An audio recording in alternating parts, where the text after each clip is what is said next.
네, 명절을 마치고 오랜만에 돌아왔습니다. 수급 로드맵 본격적으로 시작해 보도록 하겠습니다. 오늘도 철저하고 완벽하게 종목 분석해줄 세 분 모셨습니다. 이창대 장인투자클럽 대표, 민프름 겟더 베럴스탁 대표, 권영우 오리드홀딩스 대표 나오셨습니다. 세 분 안녕하십니까? 네, 안녕하세요. 세 분도 명절을 잘 보내셨는지 아니면 오늘 장 분위기 때문인지 표정들이 굉장히 좋습니다. 자, 그러면 오늘은 또 어떤 종목들의 수급이 몰렸는지 확인을 해봐야 할 텐데요. 외국인 그리고 기관, 개인들이 주목한 종목들 한번 확인을 해보도록 하겠습니다.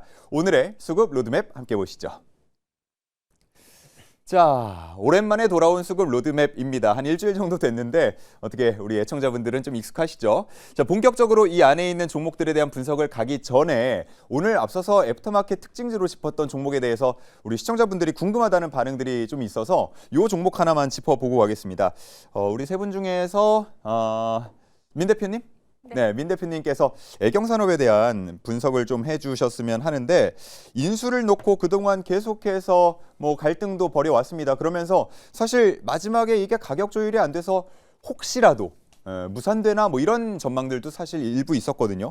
자, 그런데 5% 할인을 하면서 결국 확정이 됐고 3월 말 정도면은 인수 절차가 모두 완료가 될 것이다라는 지금 전망이 나오면서 애프터마켓에서 보시는 것처럼 20%대 강세가 나타났습니다. 자, 이게 일회성 호재로 그칠 것인가 아니면 뭐 지금이라도 또 투자를 해볼 만한 가치가 있는가 주목할 만한 가치가 있는가 이에 대한 분석을 좀 해주신다면요. 네, 애경산업에 애증을 좀 갖고 계신 분들이 많을 것 같아요. 누구라고 말씀은 못 드리겠지만 저희 엄마가 말한 거 아닌가요? 엄마가 예. 애경산업을 아주 오래전에 고점에서 이게 79,000원까지 갔던 종목입니다. 지금 주가로. 근데 액면 분할 이제 같은 거 없이요? 그것까지는 예. 제가 잘 모르고 예, 너무 예. 오래된 종목이기 때문에 이게 만 원대까지 떨어졌었어요. 근데 이게 애경산업이 오랫동안 이렇게 주가가 쭉 하락만 했던 원인이 굉장히 많았습니다. 이제 가장 큰 게 재무 건전성인데요. 우리 기억 속에 남아있는 그 살균기 예. 그 가습기 살균제 사건도 애경산업, 그다음에 이번에 치약 리콜 사태도 애경산업이라서 좀 브랜드 이미지가 사실 좋지 않습니다. 요런 거랑 이제 재무 건전성이 아무래도 가장 컸기 때문에 주가가 여전히 힘을 못 썼던 상황인데 이번에 인수가 이제 극적으로 좀 합의가 됐어요. 이게 원래 인수가 작년 4월인가 5월부터 얘기가 나왔었거든요. 그래서 그때 이제 주가가 굉장히 급등을 했다가 이게 차일피일 자꾸 시일이 미뤄지면서 주가가 다시 만 원대로 이렇게 좀 내려왔었는데 저는 지금은 좀 이제 관심 갖고 지켜봐도 괜찮을 때라고 보고 있습니다. 왜냐하면 이 애경산업이 주가가 지지부진했던 가장 큰 원인은 부채가 가장 많았던 이 재무 건전성 때문이었어요. 그래서 이게 결국에는 돈 때문에 이제 태광에 팔게 됐고 태광이 인수를 하게 되면서 경영을 어떻게 하게 될 것인가의 기대감이 주가에 반영될 확률이 굉장히 높다고 보고 있습니다. 좋습니다. 이제부터는 조금씩 더 주목을 해보자라는 말씀으로 정리를 해보도록 하겠습니다. 자, 그럼 이제 본격적으로 수급 로드맵 안에 있는 종목들에 대한 분석을 해볼 텐데 먼저 이창대 대표의 노란색 말을 출발해 보도록 하겠습니다. 굴려 주사위. 자, 오늘의 첫 번째로 소개될 종목 숫자 3이 나왔습니다. 하나, 둘, 셋. 삼성전기로 가보겠습니다. 자, 삼성전기라고 하면 저희 수급 로드맵 시간에도 한두 번 정도는 분석이 됐던 종목이기도 하고 작년부터 주목하셨던 투자자분들도 굉장히 많을 것 같은데 그동안 항상 얘기가 꼬리표처럼 나왔던 게 많이 오르지 않았냐 그래도 이런 얘기가 살짝씩은 나왔거든요. 네. 그런데 오늘 15%의 급등이 또 한 번 연출됐습니다. 일단 이제 삼성전기 같은 경우에는 우리가 그 MLCC 분야는 원래 장기적으로 계속 성장할 수밖에 없다는 평가를 계속 내려왔었어요. 예. 그래서 긴 호흡으로 봤을 때 삼성전기는 여전히 계속 좋다라는 평가를 내려왔었었는데 제가 삼성전기를 많이 이제 언급을 했던 게 처음에 한 19년도 말, 뭐 20년 초 이때부터 삼성전자를 살 바엔 삼성전기를 사세요라는 말을 좀 많이 했었거든요. 근데 이제 그 이유 중에 하나가 아무래도 이제 MLCC에 대한 그 가능성을 좀 많이 봤기 때문도 있었습니다. 우리가 이제 MLCC를 놓고 봤을 때 우리가 자동차가 점점 전자화됨에 따라서 MLCC 수요가 늘어날 수밖에 없고요. 더군다나 이제 최근에 공장 자동화라든지 로봇 모멘텀까지 넘어간다라고 했을 땐 훨씬 더 이제 높은 수요를 가져올 가능성이 높습니다. 그리고 다들 아시겠지만 이번에 그 AI 산업이 워낙에 이제 커지다 보니까 AI 산업이 커지고 있는 그 단계 내에서 이제 AI의 MLCC 수요가 앞으로 굉장히 많이 늘어날 것이다라는 평가를 내리고 있어요. 그런데 지금 우리가 원래 MLCC라고 하면 뭐 TDK라든지 뭐 다이오유덴 뭐 이런 뭐 무라타 이런 기업들 많이 이제 언급을 하는데 삼성전기는 뭐 탑5 안에 들어가지만 전 세계 시장 점유율에서 놓고 보면 막 엄청 많이 차지하고 있는 건 아니다라는 평가를 많이 받았습니다. 예. 근데 AI MLCC에서는 좀 얘기가 다르다. 충분히 이제 경쟁력 있고 탑3 경쟁 안으로 이제 파고들 가능성이 높다라는 평가를 내리고 있거든요. 그래서 무라타 MLCC 가격 인상 가능성이 이제 나오기 시작하면서 앞으로 계속 이제 무라타 쪽에서 MLCC 가격을 좀 인상할 것이다라는 기대감이라고 해야 될까요? 좀 예상이 나오고 있죠. 이러다 보니까 그러면은 전반적으로 MLCC 가격이 좀 올라가겠구나. 이게 또 AI발 모멘텀으로 이렇게 됐다라고 보여지는데 IT용 대비해서 한 3배 정도 비싼 전장용 MLCC를 우리가 고려해 보면 이제 앞으로 자동차와 뭐 전기차로 확 가진 않았지만 점점 전자화되고 있다라는 점도 우리가 MLCC 수요에서 기대해 볼 수 있겠고 또 테슬라와 삼성전자 간의 시너지가 이제 나는 이 협력 관계 안에서 가장 또 수혜를 많이 볼 만한 종목으로 삼성전기가 꼽히고 있기도 합니다. 엔비디아에도 FCBGA 납품하면서 이제 수혜를 본격적으로 기대해 볼 수 있는 지점으로 넘어가니까 뭐 테슬라발 수혜라든지 엔비디아발 수혜를 모두 좀 기대해 볼 수 있는 종목이라고 보여집니다. 예. 자, 그런 관점에서 외국인은 계속 야금야금 사 모으고 있었고 기관도 최근 들어서는 순매수를 보이는 날들이 많습니다. 오늘도 마찬가지고요.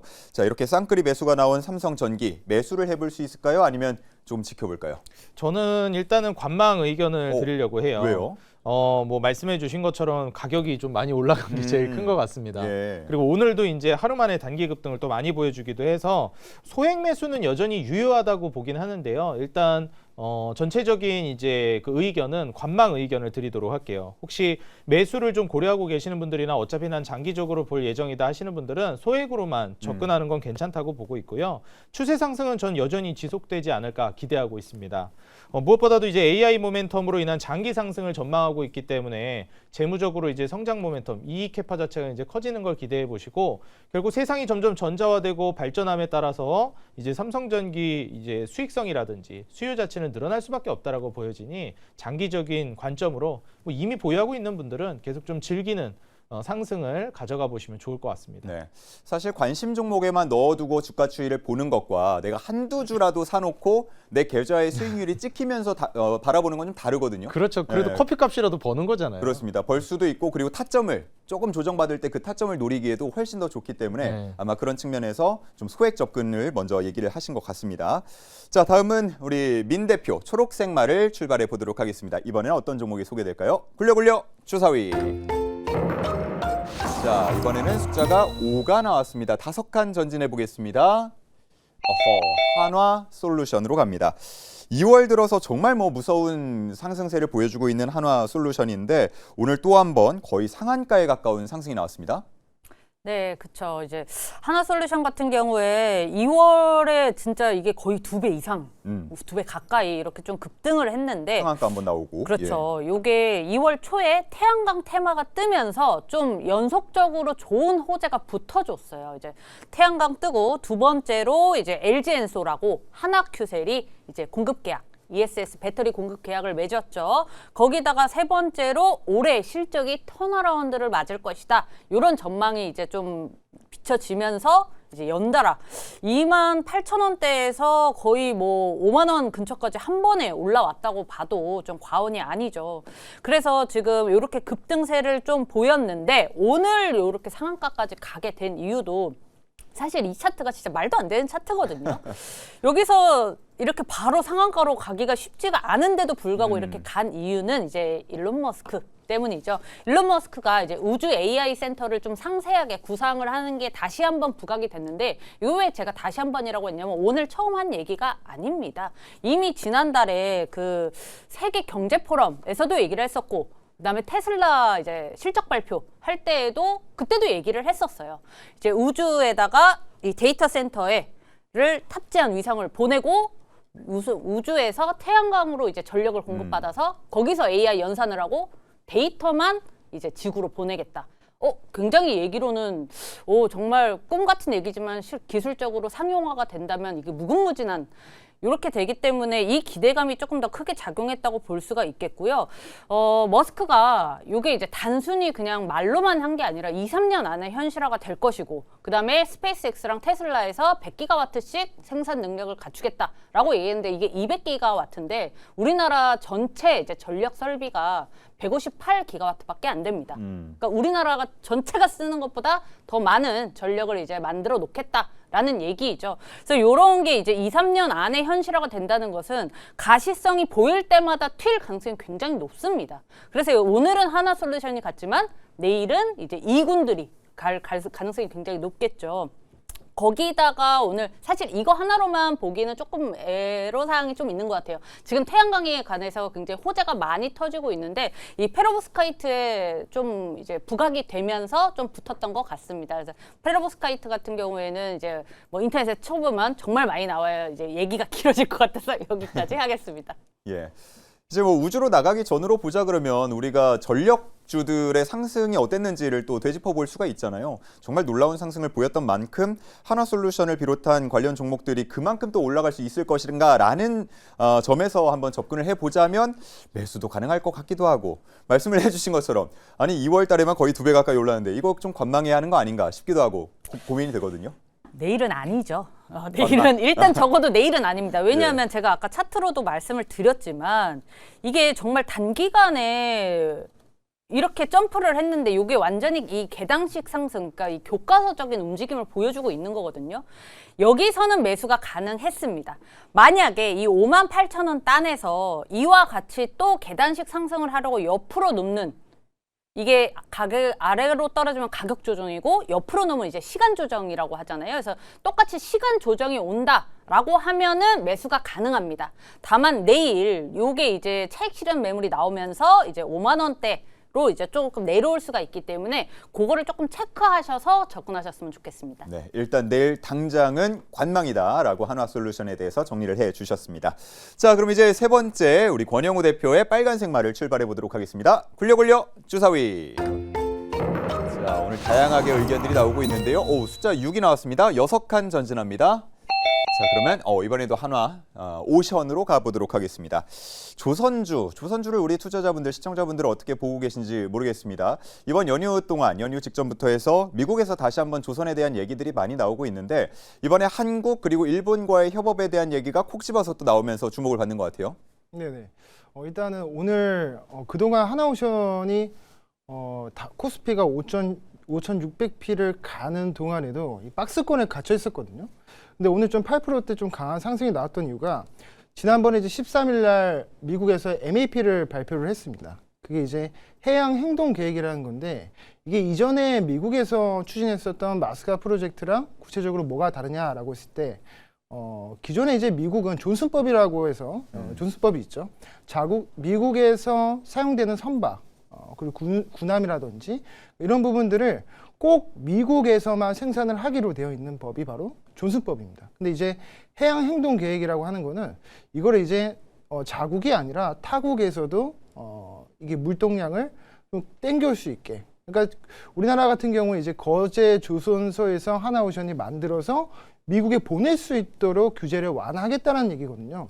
그러니까 현실적으로 사실 지금 미국이 추진하고 있는 미국이 욕심을 내고 있는 그 조선의 부흥이 되려면 지금 미국에는 조선소가 가지고 있는 게 3군데밖에 없어요. 그리고 이 3군데마저도 하나는 이제 하나가 가지고 있는 필레조선소고 대부분이 노후화가 되어 있습니다. 근데 조선소를 실질적으로 지금 건설을 하고 거기서 이제 건조를 하기까지가 시간이 굉장히 오래 걸립니다. 그 인프라에 투자를 하기가.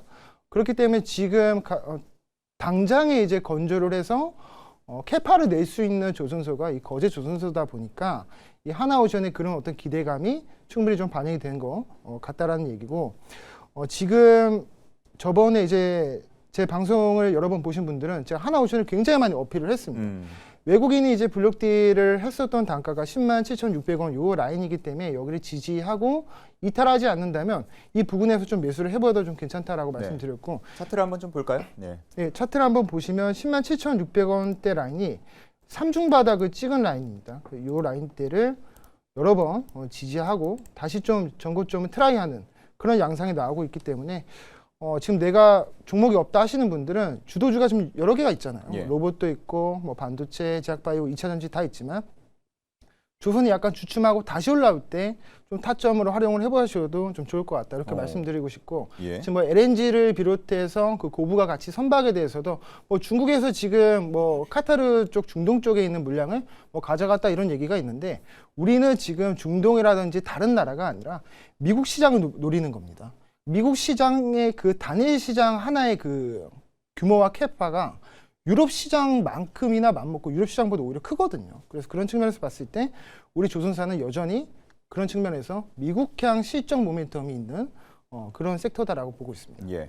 사실 뭐 수주 다 받아봤자 도크 없고 맞아요. 인력 도크 없으면 예, 또 저희 그 가성비 뭐 그리고 시간 빠른 거 이런 게 강점인데 그런 것도 영향을 미칠 수 있기 때문에 미국 쪽만 해도 시장만 노려도 충분하다라는 분석을 해주셨습니다.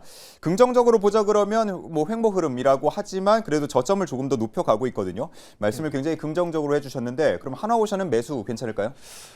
저는 솔직히 제가 개인적으로 이 종목을 매매를 들어간다라고 했을 때는 예. 15만 2,400원대 라인을 확실히 돌파하는 걸 보고 그 다음에 좀 진입을 할 것 같은데. 오히려 지금보다 높은 자리에서. 그렇죠. 오히려 그게 저는 확실하다라고 보거든요.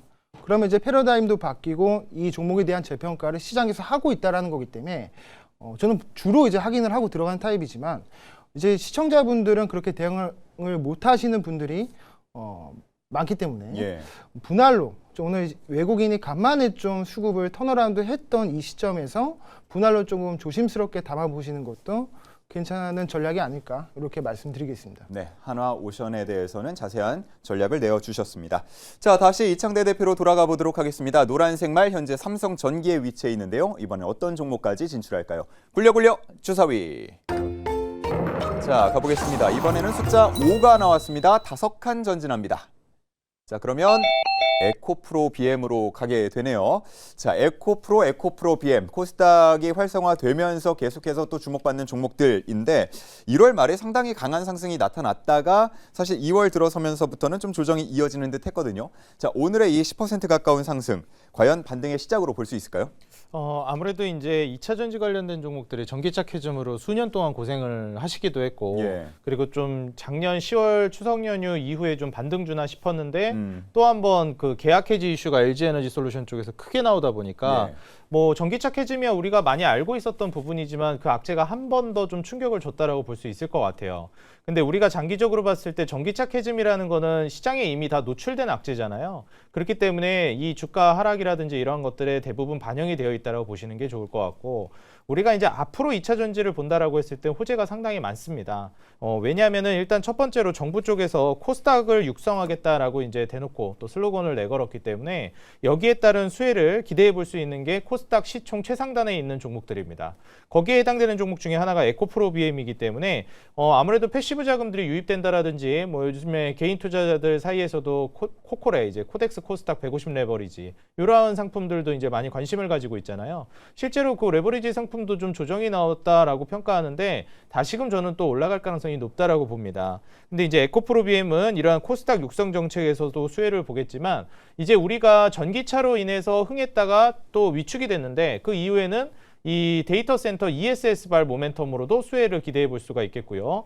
또 하나 이제 로봇이 육성을 하기 시작하면서 로봇 시장이 앞으로 이제 성장을 하게 되면은 거기에 함께 성장하는 산업이 배터리라고 볼 수 있겠습니다.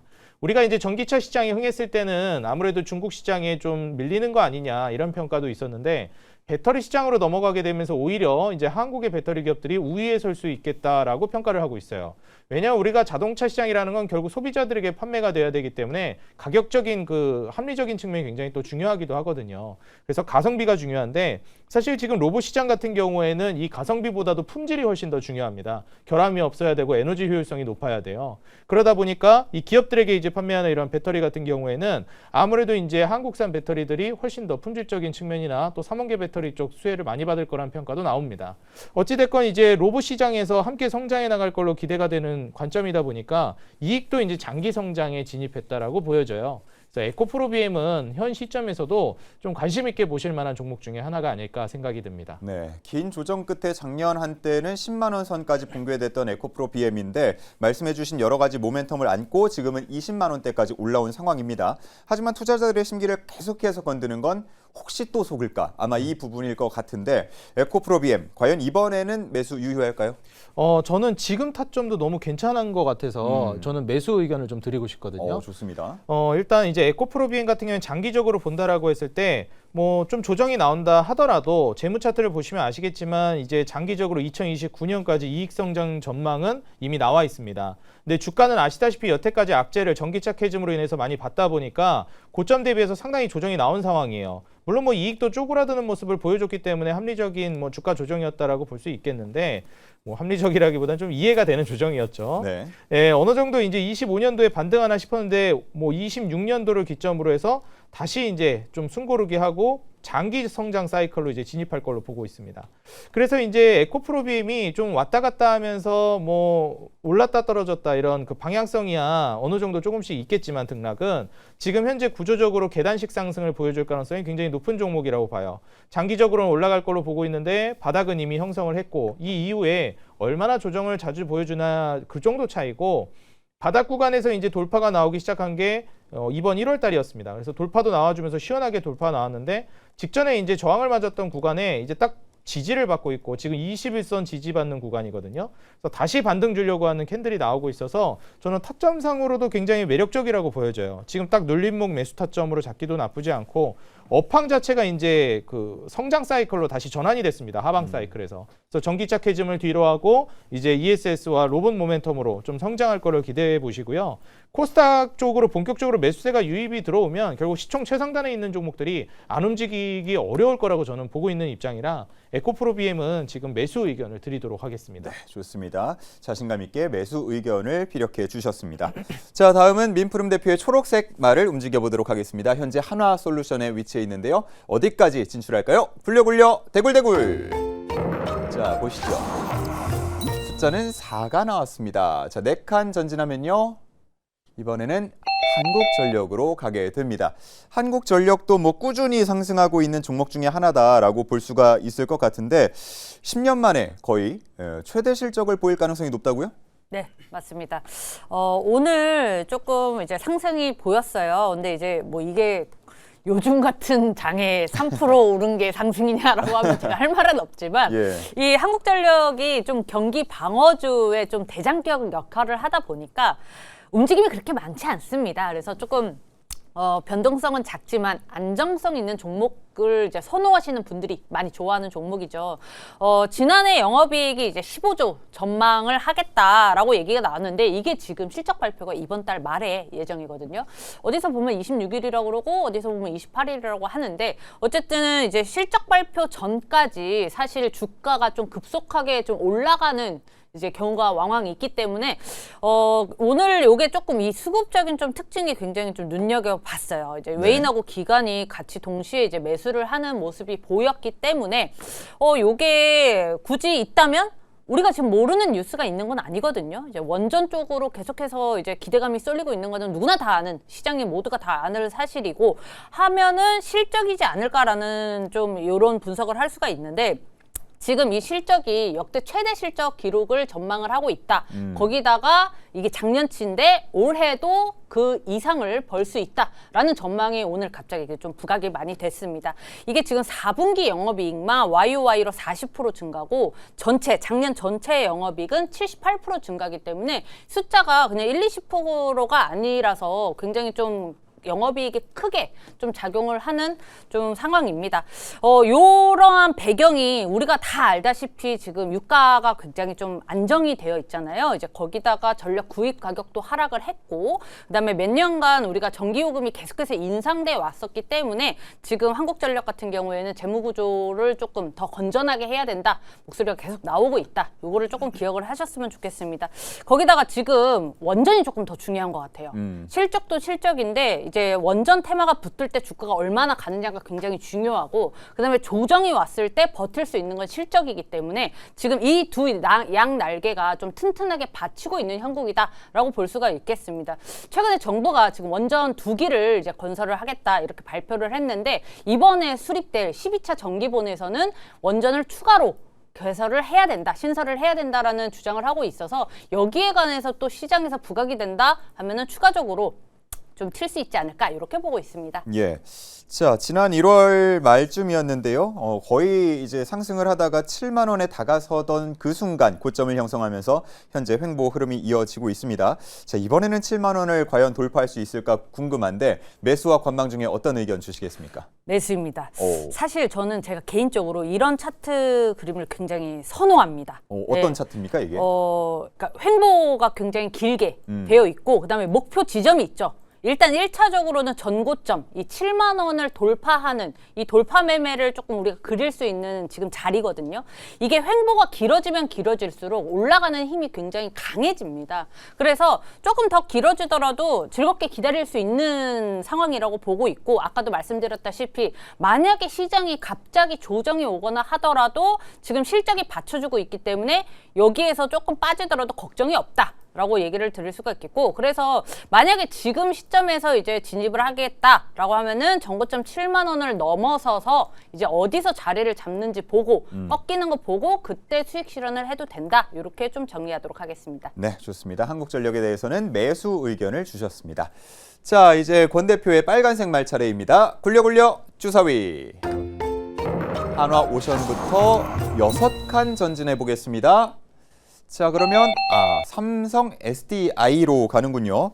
자, 삼성 SDI 횡보를 하고 있었는데 오늘 장 막판에 좀 주목받으면서 보시는 것처럼 9% 가까이 상승을 했거든요. 장 마감 후에는 또 지분 매각, 삼성 디스플레이 지분 매각 소식도 들려온 것 같고요. 어떻게 분석하고 계신지 궁금합니다.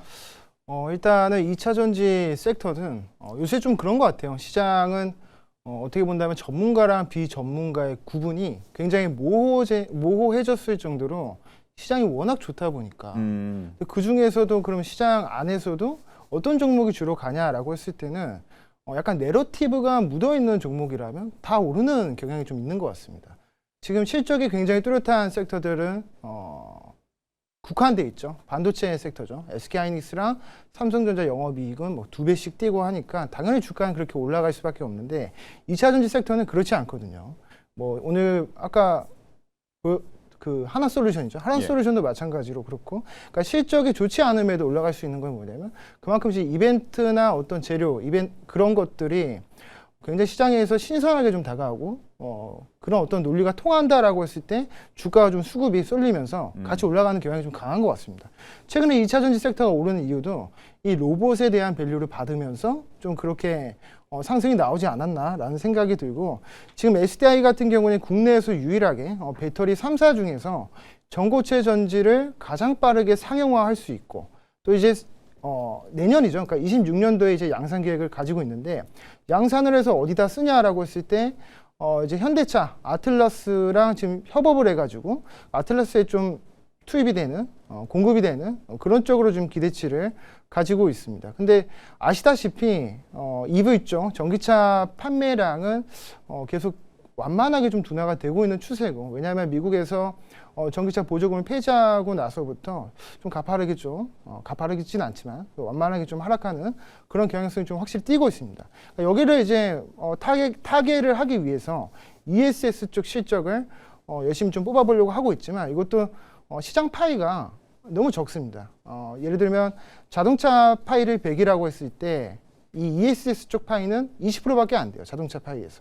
근데 그래도 올해는 좀 많이 늘어난다라고 하니까 지금 2차 전지 섹터들은 EV 쪽에서 실적이 좀 둔화되는 거를 ESS와 소형 배터리 쪽으로 좀 만회를 하고 상쇄하려는 그런 시도를 많이 하고 있습니다. 그런 측면에서 봤을 때 실적보다는 우리가 로봇에 대한 좀 기대치를 가지고 좀 매매를 하면 좋을 것 같고, 뭐니 해도 중요한 건 뭐냐면 외국인 입장에서는 지금 삼성전자랑 하이닉스가 실적이 좋다라는 걸 너무나 다 잘 알고 있기 때문에 삼성전자랑 하이닉스로 외국인이 수익을 내는 게 아니라 현물 쪽으로 수익을 내는 게 아니라 파생상품 시장 쪽에서 선물이나 옵션으로 이제 지수를 땡기는 수단으로서 삼성전자랑 하이닉스를 이용하는 거거든요. 그러면 이제 기관 투자자나 개인 투자자가 현물을 사주면 외국인은 옵션으로 이제 수익을 내는 구조인데, 그러면 이거는 지수가 계속 상승한다라는 관점 안에서 삼성전자 외에도 다른 쪽에 좀 패시브 자금을 외국인 입장에서 좀 유입시킬 가능성이 좀 높다라고 보고 있어서 그 중에 하나 타겟이 되는 게 이 제약바이오랑 2차전지 섹터다. 그래서 SDI는 매수를 해봐도 좀 괜찮은 그런 섹터가 아닐까라고 말씀드리겠습니다. 네, 그러면 삼성 SDI는 매수 의견으로 정리를 해보도록 하겠습니다. 자, 이제 10분 정도가 남았는데 우리가 아직 세 종목이 나왔기 때문에 속도를 좀 내서 설명을 들어보도록 하겠습니다. 자, 다음은 이창대 대표의 노란색 말을 움직여 보도록 하겠습니다. 굴려 주사위. 자, 이번에는 숫자 2가 나왔습니다. 두 칸 전진하면요. 네이버로 가게 되겠죠. 자, 네이버 수급 상황을 보면은 썩 손이 나갈 것 같지는 않은데 역대 최대 실적이라고 소식이 들려온 게 별로 얼마 안 된 것 같은데 왜 이렇게 주목 못 받는 거죠? 일단 저는 이제 우리가 AI가 뭐 고점 논란도 많이 나오고 그러잖아요. 근데 이제 우리가 AI가 고점 논란이다 아니면 여전히 실적이 너무 좋다 이러는데 이게 자꾸 좀 혼란스러워요. AI가 좋다는데 나쁘다고 자꾸 이러니까. 예. 근데 이걸 우리가 이제 두 가지로 좀 나눠서 볼 필요성이 있습니다. 하드웨어 단이랑 이제 소프트웨어 단인데, 아무래도 이제 하드웨어 쪽은 소프트웨어 기업들이 지금 데이터 센터라든지 막대한 돈을 퍼부어서 투자를 하고 있다 보니까 실적이 좋을 수밖에 없어요. 그래서 MLCC니 뭐 지금 CPU니 그래픽 카드니 그다음에 뭐 HBM이니 전부 다 이제 실적이 너무 좋은 거고, 원전에 지금 전력 인프라까지, 심지어 구글이라든지 이 알파벳 쪽이죠. 알파벳이라든지 하이퍼스케일러 쪽에서도 뭐 지금 580조 원이 넘는 돈을 천문학적으로 또 이제 채권 발행해가지고 쏟아붓고 있는데, 그러면 여기서 얘기 나오는 게, 그럼 하드웨어 기업들은 오케이 AI 붐으로 데이터 센터 확보하니까 엄청 잘 나가는 건 알겠는데 소프트웨어 기업들은 지금 돈을 투자하고 있으니까 그걸 언제 돈을 회수할지에 대한 우려가 좀 나올 수밖에 없습니다. 그래서 계속 고점 논란 얘기가 나오는 거거든요. 그래서 미국 같은 경우에도 하드웨어 기업들은 잘 가지만 소프트웨어 기업들은 잘 못 가고 있어요. 근데 이게 언제까지 영원할 것이냐. 분명히 하드웨어가 먼저 가는 건 인정할 수 있는 부분인데 추후에 소프트웨어 산업들이 꽃을 피울 수밖에 없습니다. 인프라를 확보했기 때문에. 그래서 지금 당장에는 안 가더라도 추후에 장기적인 관점으로 본다라고 하면 이익 회파가 충분히 올라갈 수 있을 만한 흐름을 기대해 볼 수 있다라고 생각하고요. 매출이나 이익도 이제부터는 좀 장기 성장에 접어들었다라고 저는 생각합니다. 2029년까지 이익 전망치가 나오고 있는데 뭐 전반적으로 이 장기 성장 자체를 기대하고 있는 단계예요. 그리고 마지막으로 이제 네이버 같은 경우에는 엔비디아 쪽에도 이제 네이버와 같이 산업용 피지컬 AI 플랫폼을 공동 개발한다는 기대감이 있기 때문에 이제 우리가 하드웨어 단의 기업들과 그다음에 소프트웨어 기업들의 시너지도 충분히 기대해 볼 수 있겠고요. 지금은 소프트웨어가 전반적으로 힘을 못 쓰고 있지만 저는 이거는 결국 시간이 해결해 줄 문제라고 생각을 합니다. 지금 구간에서부터 소프트웨어 기업들은 내가 장기 투자를 고려하고 있다라고 하시는 분들은 한번 선취매 관점으로도 눈여겨볼 만한 기업이 우리나라에선 소프트웨어 가장 대표적인 게 네이버 카카오니까요. 이런 기업들을 한번 고려해 보셔도 좋을 것 같습니다. 네, 그럼 매수 관망 중에는 매수 쪽인가요? 그렇지만 아무래도 저는 아직은 관망입니다. 왜입니까? 왜냐하면 아직까지는 돈을 계속 말 그대로 투입을 하고 있는 단계고 결국 이제 글로벌 스탠다드가 미국이기 때문에 미국에서부터 좀 업황이 돌아서는 게 보여져야 되는데 아직까지는 돈을 막 퍼붓고 있는 단계예요. 이걸 회수하는 단계로 이익이 좀 돌아서기 시작했을 때 그때부터 저는 들어가는 게 조금 더 타점은 좋을 것 같고요. 나는 애초에 선취매 관점으로 할 거라 상관없다. 장기적으로 갈 거라. 그런 분들은 저는 선취매 관점으로 매수는 가능하다고 말씀드리고 싶습니다. 네, 그리고 장기 성장 기반의 보유 전략으로 뭐 이익 성장 대비 낮은 주가이기 때문에 이러한 점도 참고해 보시기 바랍니다. 네, 좋습니다. 자, 이제 민푸름 대표의 초록색 말을 움직여 보도록 하겠습니다. 굴려 주사위. 자, 이번에는 숫자가 5가 나왔습니다. 5칸 전진하면요. SK텔레콤으로 가는군요. 자, 오늘 다 잔치를 벌였는데 SK텔레콤만은 그렇지 못했던 것 같아요. 마이너스 마감됐죠? 네, 맞습니다. 요게 이제 어제 전일에 급등이 나왔기 때문에 저는 조금 조정이 왔다고 보고 있는데, 사실 뱅크 오브 아메리카에서도 매도 의견 보고서가 나왔습니다. 그래서 그것 때문이다라고 보기에는 저는 조금 그 영향은 저는 개인적으로는 좀 미미할 거라고 보고 있습니다. 왜냐하면은 그게 만약에 악재로 작용할 거였다면 사실 더 빠져도 됩니다. 그 정도로 이제 전일에 급등을 했었는데 이게 SK텔레콤 같은 경우에는 차트를 보면 참 신기해요. 여기 차트를 이렇게 자세히 보시면 이 좀 파란색으로 이렇게 급락이 나온 듯한 이 두 날짜만 개인이 샀습니다. 정말 요즘 시장이 개인이 정말 똑똑해요. 요 수급 상황을 보면은 지금 계속해서 연기금이 좀 담아가고 있거든요. 근데 이제 기관의 어떤 기관과 외국인이 누적 순매수세는 조금 뚜렷하지만 지금 개인의 수급이 굉장히 좀 저는 좀 특징적이다라고 보고 있습니다. 이렇게 빠졌을 때 사서 이렇게 올렸을 때 다 팔고 그다음에 빠졌을 때 사서 그래서 저는 지금 이 움직임이 굉장히 좀 긍정적이다라고 보고 있는 가장 큰 원인이 뭐냐면 SK텔레콤 같은 경우는 주가 상승의 배경에 한 두 가지 이유가 있어요. 이제 여러분들도 아시다시피 엔트로픽 이제 지분 가치가 이렇게 좀 이제 부각이 되면서 이제 많이 올랐고 두 번째는 이제 정부의 이제 국가대표 AI 뽑는 요 경연 대회죠.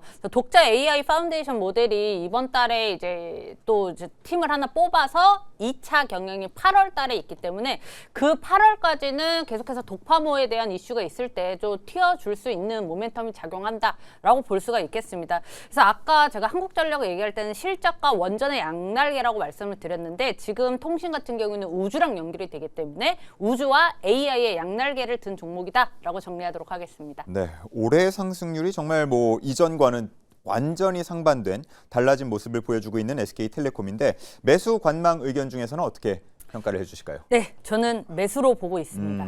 여기서 조금 더 내려올 수는 있어요. 이 11일평까지 75,000원 부근까지도 내려올 수는 있으나 좀 꾸준하게 좀 올라갈 수밖에 없는 테마를 가지고 있다라고 보고 있기 때문에 좀 떨어질 때마다 좀 분할 매수로 이렇게 접근을 하시는 게 맞지 않을까라고 보고 있습니다. 네, 좋습니다. SK텔레콤까지 만나봤고요. 이제 오늘의 마지막 종목을 만나보도록 하겠습니다. 권영우 대표의 빨간색 말이 출발하겠습니다. 굴려 주사위.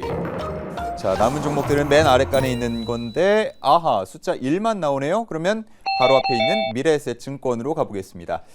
뭐 저희 항상 가장 앞부분에 하는 K1 레이스 종목 중에 수익률 1위 종목이라서 사실 미래에셋증권에 대해서는 우리 시청자분들이 많이 아실 것 같아서 특별하게 추가하시고 싶은 말씀 그리고 가격 전략, 매수와 가격 전략이 아니죠. 매수와 관망, 투자 전략 짜주시면 좋겠습니다. 일단은 그 모멘텀 플레이가 좀 가능했던 종목 같고 지금 증권주들이 옛날과는 좀 투자 포인트가 다르잖아요.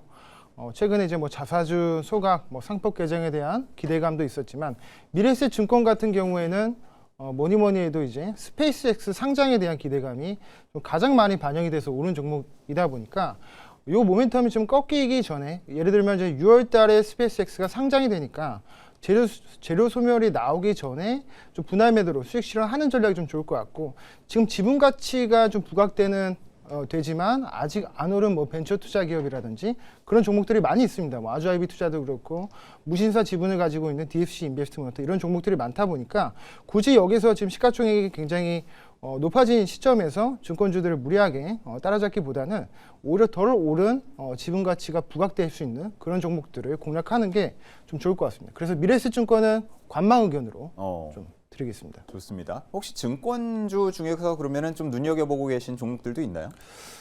증권주 중에서 눈여겨보고 있는 종목은 없습니다. 없습니다. 많이 올랐습니까, 너무?